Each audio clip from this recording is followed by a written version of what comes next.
بسم اللہ الرحمن الرحیم۔ پاکیزہ کہانیوں کے چینل میں آپ سب کو خوش آمدید۔ ایک نئی کہانی کے ساتھ حاضر خدمت ہوں۔ یقیناً کہانی پسند آئے گی، تو آئے کہانی سنتے ہیں۔ سرکس کی اپنی الگ دنیا ہوا کرتی ہے۔ میں ایک سرکس کا مالک تھا اور آج برسوں کے بعد وہ کہانی سنا رہا ہوں جسے میں نے اپنے سینے میں چھپا رکھا تھا۔ یہ سرکس مجھے کس طرح ملا اور جو لوگ اس میں کام کرتے تھے وہ کہاں سے آئے، یہ الگ داستان ہے۔ کہانی کی ابتدا میں اس واقعے سے کر رہا ہوں جس نے مجھے پریشان کر کے رکھ دیا تھا۔ میرے سرکس میں کئی قسم کے کھیل دکھائے جاتے تھے۔ یہ کھیل کوئی آسان نہیں ہوتے تھے، بلکہ اس میں زندگی اور موت کے مرحلے ہوتے ہیں۔ اس میں کام کرنے والے مسلسل تربیت حاصل کرتے رہتے ہیں۔ سخت محنت ہوتی ہے، تب جا کر ان کا فن اپنے عروج پر آتا ہے۔ سرکس میں دو شیر تھے، بہادر اور دلاور۔ یہ شیر یا تو مجھ سے مانوس تھے یا پھر ٹارزن سے۔ ٹارزن ایک مقامی تھا جس کے کسرتی بدن کی وجہ سے ہم اسے ٹارزن کہا کرتے تھے، اور دوسرا سبب یہ تھا کہ شیروں کا شو وہی دکھایا کرتا تھا۔ وہ بے خوفی سے ان کے اس بڑے سے پنجرے میں داخل ہو جاتا جس میں پہیے لگے ہوئے تھے اور اسے دھکیل کر رنگ میں لایا جاتا تھا۔ لوگ بے تحاشا تالیاں بجاتے۔ تالیوں کی گونج میں ٹارزن کی آمد کا اعلان کیا جاتا اور وہ اپنے ہاتھ میں ایک بیت کی چھڑی لے کر رنگ میں آتا، لوگوں کو جھک کر سلام کرتا اور بے دھڑک پنجرے میں گھس جاتا۔ وہ کچھ دیر تک شیروں کے ساتھ کھیلتا رہتا۔ لوگ اس کی بے خوفی پر اشش کر اٹھتے تھے۔ ایک دن میں اپنے خیمے میں تھا کہ کسی نے بتایا کہ کوئی لڑکی مجھ سے ملنا چاہتی ہے۔ اس نے یہ بھی بتایا کہ اس کا تعلق سرکس سے نہیں ہے بلکہ وہ باہر کی لڑکی ہے۔ یہ ایک نئی بات تھی۔ تالیاں بجانے اور سراہنے والے تو بہت سے تھے، لیکن ملاقات کے لیے کوئی نہیں آتا تھا۔ بہرحال میں نے اس لڑکی کو اندر بلا لیا۔ وہ 19-20 برس کی ایک خوبصورت لڑکی تھی۔ اس نے جینز اور ٹی شرٹ پہن رکھی تھی۔ اس کے بال بیبی کٹ تھے۔ اس میں بے پناہ جاذبیت تھی۔ وہ سلام کر کے ایک طرف کھڑی ہو گئی تھی۔ ہاں کہو، میں نے پوچھا۔ کون ہو تم؟ مجھ سے کیوں ملنا چاہتی ہو؟ میرا نام نتاشا ہے، اس نے بتایا، اور میں سرکس میں کام کرنا چاہتی ہوں۔ سرکس میں کام؟ میں چونک گیا تھا۔ جی ہاں، اس کے لہجے میں بہت اعتماد تھا۔ یہ میرے بچپن کی خواہش ہے۔ نہیں، ہم باہر کے آدمی کو قبول نہیں کرتے، ایسا نہ کہیں، وہ جلدی سے بولی۔ میں بہت امید لے کر آپ کے پاس آئی ہوں، لیکن یہ کیسے ہو سکتا ہے؟ تمہیں معلوم ہونا چاہیے کہ سرکس کی دنیا میں کیا ہوتا ہے۔ یہ ایک الگ زندگی ہے۔ اس کو میں نے اور بہت کچھ سمجھایا کہ سرکس والوں کی اپنی کوئی زندگی نہیں ہوتی۔ ہم بنجاروں کی طرح رہتے ہیں، ہمارا کوئی گھر نہیں ہوتا، کوئی خاندان نہیں ہوتا، وغیرہ وغیرہ۔ لیکن وہ یہ سب سننے کو تیار ہی نہیں تھی۔ میں یہ سب جانتی ہوں جناب، سب معلوم ہے مجھے، اس نے کہا۔ اس کے باوجود میں سرکس میں کام کرنا چاہتی ہوں۔ دیکھو نتاشا، تمہاری اپنی فیملی ہوگی، پورا بیک گراؤنڈ ہوگا، سب تمہیں جانتے ہوں گے، دوست ہوں گے، ان سبھی کو چھوڑ کر تم یہاں کیسے آ سکتی ہو؟ جناب، میں ایک تنہا لڑکی ہوں، اس نے جواب میں کہا۔ بدقسمتی سے میرا کوئی بھی نہیں ہے، اس لیے تو میں آپ کے ساتھ کام کرنا چاہتی ہوں۔ یہ کیسے ہو سکتا ہے؟ کوئی نہ کوئی تو ہوگا۔ اس پر اس نے ایک طویل کہانی سنا دی۔ اس کے والدین کا بہت پہلے انتقال ہو چکا ہے، اس کا کوئی رشتہ دار نہیں، اس نے دور کے ایک عزیز کے یہاں پرورش پائی ہے، اور اگر اسے کچھ ہو بھی گیا تو نہ کوئی اس کو اس کی تلاش ہوگی اور نہ ہی کسی کو پرواہ ہوگی۔ اس لڑکی نے مجھے مشکل میں ڈال دیا تھا۔ میں اس طرح سے اسے اپنے ساتھ نہیں رکھ سکتا تھا، نہ جانے کس قسم کے الزامات لگا دیے جاتے۔ اس لیے میں نے اس سے کہا، دیکھو نتاشا، تم یہ کہتی ہو کہ تم نے دور کے کسی عزیز کے یہاں پرورش پائی ہے۔ جی ہاں، تو چلو انہی کو لے کر آ جاؤ۔ اگر وہ کہہ دیں گے ہاں تم کو سرکس میں کام کرنے کی اجازت ہے تو پھر تمہارے لیے سوچنے کی کوشش کروں گا۔ کوشش سے کام نہیں چلے گا، آپ کو یہ کام کرنا ہے، اس نے کہا۔ میں ان خاتون کو آپ کے پاس لے آؤں گی، وہ تو خود ہی جان چھڑانا چاہتی ہیں۔ میں نے اسے آنے کے لیے کہہ دیا تھا۔ ٹھیک ہے، ان کو ساتھ لے کر آنا۔ وہ میرا شکریہ ادا کر کے چلی گئی۔ میں یہ جانتا تھا کہ وہ کسی کو نہیں لا سکے گی، چاہے کوئی لاکھ جان چھڑانا چاہتا ہو۔ ایسا ہو ہی نہیں سکتا کہ وہ سرکس والوں کے حوالے کر دے۔ لیکن میرا اندازہ غلط ثابت ہوا۔ وہ لڑکی ایک معقول صورت خاتون کو اپنے ساتھ لے کر آ گئی۔ یہ میری خالہ ہیں، اس نے بتایا۔ انہوں نے میری پرورش کی ہے اور انہیں اس بات پر کوئی اعتراض نہیں ہے کہ میں کہاں جاتی ہوں اور کس کے ساتھ رہتی ہوں۔ آپ کیا کہتی ہیں؟ میں نے اس عورت کی طرف دیکھا۔ نتاشا ٹھیک کہہ رہی ہے، ہمارا اب اس سے کوئی واسطہ نہیں ہے، اس عورت نے کہا، چاہے سرکس میں کام کرے یا کہیں اور جائے۔ وہ لڑکی یہ کیس جیتتی ہوئی محسوس ہو رہی تھی، لیکن ابھی بھی بہت سی باتیں میرے ذہن میں کھٹک رہی تھیں۔ اگر اس کی جگہ کوئی لڑکا یا مرد ہوتا تو پھر اس کے لیے سوچنے میں اتنی قباحت نہیں تھی، لیکن یہ ایک لڑکی کا معاملہ تھا اور ظاہر ہے اس کی زیادہ ذمہ داری ہوا کرتی ہے۔ ٹھیک ہے، تم 2-4 دنوں کے بعد آؤ، میں نے کہا۔ میں اپنے ساتھیوں سے مشورہ کر لوں۔ آپ کو مشورے کی کیا ضرورت ہے؟ آپ تو مالک ہیں سرکس کے۔ وہ تو ٹھیک ہے، لیکن یہاں ہم سب ایک خاندان کی طرح رہتے ہیں، میں نے کہا۔ ایک دوسرے کے مشورے سے کام چلتا ہے۔ وہ تو 4 دنوں کے بعد پھر آدھم کی تھی۔ جی جناب، اب بتائیں کیا فیصلہ کیا ہے آپ نے؟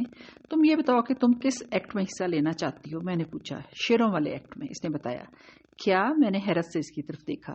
کیا پاگل ہو گئی ہو؟ تمہیں اندازہ ہے یہ کتنا خطرناک کام ہے؟ ہمارے شیر سوائے ٹارزن کے اور کسی سے مانوس نہیں، ذرا سی دیر میں چیر پھاڑ کر رکھ دیں گے۔ جب آپ کے شیر آپ کے ٹارزن سے مانوس ہو گئے ہیں تو پھر مجھ سے بھی ہو سکتے ہیں۔ نہیں، میں اس کی اجازت نہیں دے سکتا، میں نے کہا۔ اگر آپ نے ایسا نہیں کیا تو پھر میں اپنی جان دے دوں گی، اس نے بتایا، اور آپ کو یہ اندازہ ہو گیا ہوگا کہ میں اپنی دھن کی کتنی پکی ہوں۔ اس کی باتوں نے ایک طرح جہاں ایک مجھے پریشان کر کے رکھ دیا، وہیں دوسری طرف اس بات کی بھی خواہش تھی کہ کاش وہ کسی بہانے یہیں رہ جائے۔ یہ میرے اندر کی محرومی کی آواز تھی، اس کی خواہش تھی۔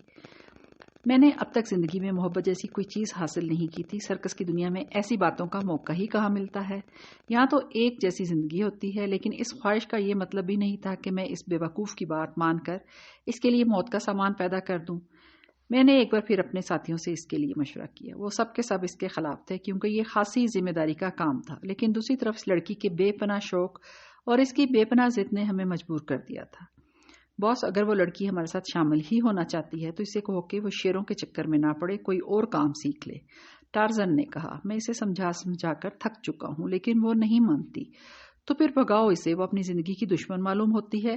لیکن میں اسے بھگا نہیں سکا۔ ایک بار وہ آ کر رونے لگی تھی۔ اس کا کہنا تھا کہ پوری دنیا میں اس کے لیے کوئی سہارا نہیں ہے، اور جب وہ اپنی مرضی سے یہ سب کرنے کو تیار ہے تو پھر اعتراض یا انکار کی کیا گنجائش رہ جاتی ہے؟ وہ اس سلسلے میں لکھ کر بھی دینے کو تیار ہو گئی تھی۔ بہرحال کئی دنوں کی بحث کے بعد اس لڑکی کو سرکس میں آنے کی اجازت دے دی گئی تھی۔ ان دنوں چاند بہت روشن ہو گیا تھا اور ہوا میں سرشاری کی کیفیت تھی۔ نتاشا ہمارے ساتھ رہنے لگی تھی۔ اس نے لکھ کر دے دیا تھا کہ وہ اپنی مرضی سے سرکس میں شمولیت اختیار کر رہی ہے۔ اسے کسی نے مجبور نہیں کیا۔ اس کو سرکس کی ایک عورت سریا کے ساتھ ایک خیمہ دے دیا گیا تھا۔ اب یہی اس کا گھر تھا۔ ویسے تو وہ سب کے ساتھ ہنستی بولتی تھی، لیکن میرے لیے اس کی نگاہوں کے پیغامات بہت واضح تھے۔ وہ میرا بہت خیال رکھنے لگی تھی۔ ہم اکثر رات کے شو سے فارغ ہو کر میدان کی طرف نکل جاتے، جہاں دور دور تک چاندنی روپیلی حسن کی طرح اپنے جلوے دکھایا کرتی۔ ہم ایک بڑے سے پتھر پر جا کر بیٹھ جایا کرتے اور باتیں شروع ہو جاتی۔ ادھر ادھر کی باتیں۔ زندگی میں پہلی بار مجھے ایسی باتیں کرنے کا موقع مل رہا تھا۔ انسان یا تو آئینے کے سامنے بچہ ہو جاتا ہے، یا بچے کے سامنے، یا پھر عورت کے سامنے، اور میں اس لڑکی کے سامنے بچہ ہو گیا تھا۔ اسے لطیفے سنانا، گانے سنانا، اپنی زندگی کے واقعات سنانا میری زندگی میں سرکس کے تجربات کے سوا اور تھا ہی کیا۔ وہ بھی مجھے اپنے بارے میں بتایا کرتی۔ کتنی محرومیوں میں بھری زندگی گزاری تھی اس نے۔ کسی نہ کسی طرح انٹر تک تعلیم بھی حاصل کر لی تھی۔ اس کی زندگی میں محبت نام کی کسی چیز کا کوئی دخل نہ تھا۔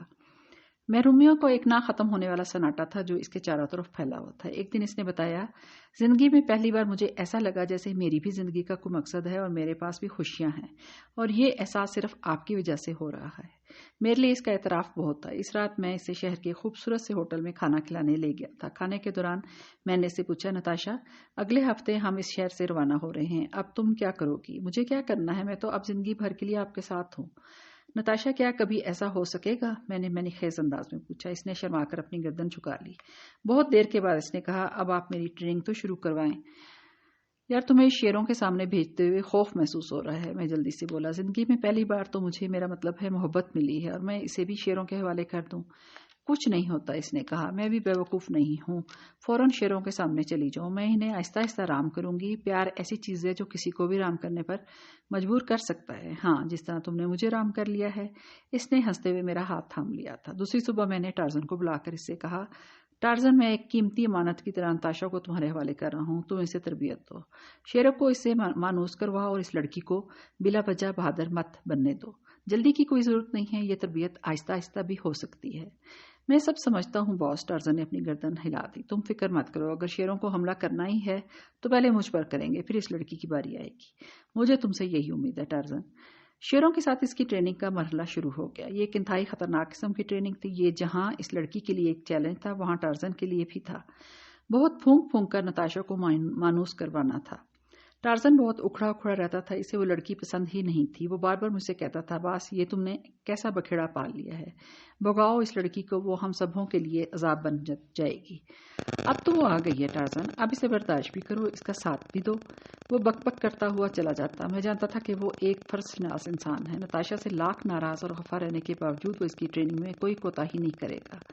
میں اور نتاشا بہت تیزی سے ایک دوسرے کے قریب آتے جا رہے تھے۔ ہم ایک بھی ہو سکتے تھے کیونکہ نتاشا کے لیے یہ کوئی پرابلم نہیں تھی، اس کے لیے ایسا کوئی بھی نہیں تھا۔ جس سے وہ اجازت وغیرہ حاصل کر سکتی. وہ اپنی مرضی کی مالک تھی. میرا خیال تھا کہ اگر میں نے یہ تجویز اس کے سامنے رکھی تو وہ اسے انکار بھی نہیں ہوگا، اور ویسے بھی ہم ایک دوسرے کے بہت قریب تو آ ہی چکے تھے. ایک رات سیر کرتے ہوئے میں نے اپنے دل کی بات سے کہہ دی. وہ ایک لمحے کے لیے خاموش ہو گئی تھی. کیا بات ہے نتاشا، کہ میری بات پسند نہیں آئی؟ میرے لیے اس سے بڑی بات اور کیا ہو سکتی ہے؟ اس نے کہا. میری تو اب زندگی آپ ہی کے ساتھ ہے، میرے راستے آپ ہی کی طرف آتے ہیں، میں اب کہاں جا سکتی ہوں؟ نہیں نتاشا، تم پر کسی قسم کا جبر نہیں ہے، میں جلدی سے بولا، بلکہ تمہیں اپنی مرضی سے فیصلہ کرنا ہے. ہاں میں جانتی ہوں کہ آپ اتنے سویٹ ہیں کہ آپ جبر کر بھی نہیں سکتے. اس نے کہا. تو پھر کیا فیصلہ ہے تمہارا؟ ظاہر ہے کہ فیصلہ آپ کے حق میں ہے. وہ مسکرا دی. لیکن اب بھی نہیں. جب میں شیروں کے ساتھ اپنا پہلا شو کر لوں تو اس کے بعد. یہ میری خواہش ہے. اس کی اس خواہش کا احترام کرنے میں کوئی حرج نہیں تھا، لیکن ہوا یہ کہ میں اس کی خواہش کا احترام نہیں کر سکا، بلکہ معاملات کچھ اور ہو گئے تھے. اس رات بھی چاند بہت روشن تھا اور وہ اس شہر سے کسی اور شہر میں آ گئے تھے. یہاں بھی سرکس نے کامیابی حاصل کی تھی، کیونکہ لوگوں کے لیے تفریح کے ذرائع کچھ اسی قسم کے ہوا کرتے تھے. میں یہ سوچا کرتا تھا کہ آخر لوگ سرکس میں اتنی دلچسپی کیوں لیتے ہیں، اور بہت کچھ سوچنے کے بعد یہ اندازہ ہوا تھا کہ شاید اس لیے کہ وہ خود کو ہیرو کے روپ میں دیکھنا چاہتے ہیں. وہ چشم تصور میں اپنے آپ کو خونخوار جانوروں سے الجھتے ہوئے دیکھا کرتے تھے، تنے ہوئے رسوں پر چلتے ہوئے دیکھتے تھے، اور انہیں ایک طرح کی خوشی اور طمانینت حاصل ہوا کرتی تھی. بہرحال اس روز روشن چاندنی رات میں آوازیں میرے کانوں میں زہر انڈھیل رہی تھی. یہ آوازیں نتاشا اور ٹارزن کی تھیں. انہیں یہ اندازہ نہیں تھا کہ میں بھی قریب کھڑا ہوں اور ان کی باتیں سن رہا ہوں. تو وہ بوڑھا تم سے شادی کرنے کے چکر میں ہے. یہ آواز ٹارزن کی تھی. ہاں یار، نتاشا کہہ رہی تھی، میں نے بڑی مشکلوں سے اسے ٹال رکھا ہے، اور اس وقت مجھے احساس ہوا کہ میں واقعی بوڑھا ہو چکا ہوں اور مجھے نتاشا جیسی لڑکی کی خواہش کرنے کا کوئی حق نہیں تھا. ان دونوں کی باتیں میرے پورے وجود میں آگ بھرتی جا رہی تھیں. پتہ چلا کہ ان دونوں کے درمیان یہ سلسلہ بہت دنوں سے چل رہا تھا، اور وہ دونوں ہی مجھے بیوقوف بنا رہے تھے. ایک طرف نتاشا اپنی باتوں سے مجھے بہلا رہی تھی، اور دوسری طرف ٹارزن مجھے احساس دلاتا رہا تھا کہ وہ نتاشا کو پسند نہیں کرتا. میں اس کی طرف سے غلط فہمی میں مبتلا رہوں. میں اس وقت کی کیفیت بیان نہیں کر سکتا. میں جیسے زندگی اور موت کے درمیان معلق ہو کر رہ گیا تھا. یا خدا، میں نے زندگی میں پہلی بار کسی کا قرب حاصل کیا تو اس نے ایسا دھوکہ دیا.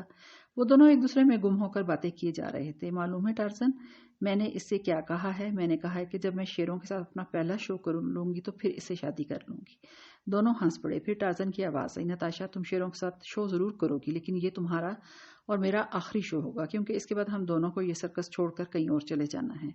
نتاشا نے کہا. ویسے میری بات جھوٹ بھی نہیں ہوگی، کیونکہ میں نے اس سے کہا ہے کہ شو کے بعد میں شادی کر لوں گی. یہ اور بات ہے کہ یہ شادی کس سے ہوتی ہے. وہ دونوں ہنستے رہے اور میرے وجود میں آگ شامل ہوتی چلی گئی. ان دونوں نے میرے اعتماد کو ٹھیس پہنچائی تھی اور مجھے یہ احساس دلا دیا تھا کہ میں ایک بوڑھا انسان ہوں. مجھے اب مر جانا چاہیے. میرے لیے زندگی میں محبت نام کی کوئی چیز نہیں ہے، صرف ایک موت ہے جو آہستہ آہستہ قدم بڑھاتی چلی آ رہی ہے. لیکن میں نہیں مرا. وہ دونوں مر گئے. بالکل غیر متوقع طور پر انتہائی بھیانک موت ہوئی تھی دونوں کی. نتاشا کا یہ شیروں کے ساتھ پہلا شو تھا، اور وہ شیر جو ٹارزن کی انگلیوں کے اشارے پر رقص کیا کرتے تھے، انہی شیروں نے ان دونوں کو چیر پھاڑ کر رکھ دیا تھا، اور وہ بھی ہزاروں تماشائیوں کے سامنے. ہر طرف سے چیخیں گونجنے لگی تھیں. دونوں شیر خونخوار ہو چکے تھے. پولیس کے سامنے دونوں کو شوٹ کر دیا گیا تھا. نتاشا اور ٹارزن کی موت بہت عبرتناک ہوئی تھی. اس سلسلے میں کسی کو الزام بھی نہیں دیا جا سکتا تھا، کیونکہ یہ جانوروں کا معاملہ تھا اور ان کی کسی حرکت کا ذمہ دار کسی کو قرار نہیں دیا جاتا.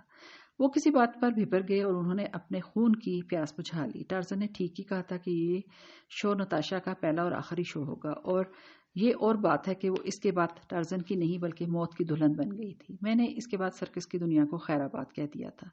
میں نے وہ سرکس فروخت کر دیا اور خود سکون کے لیے ایک شہر سے دوسرے شہر بھٹکتا پھرا.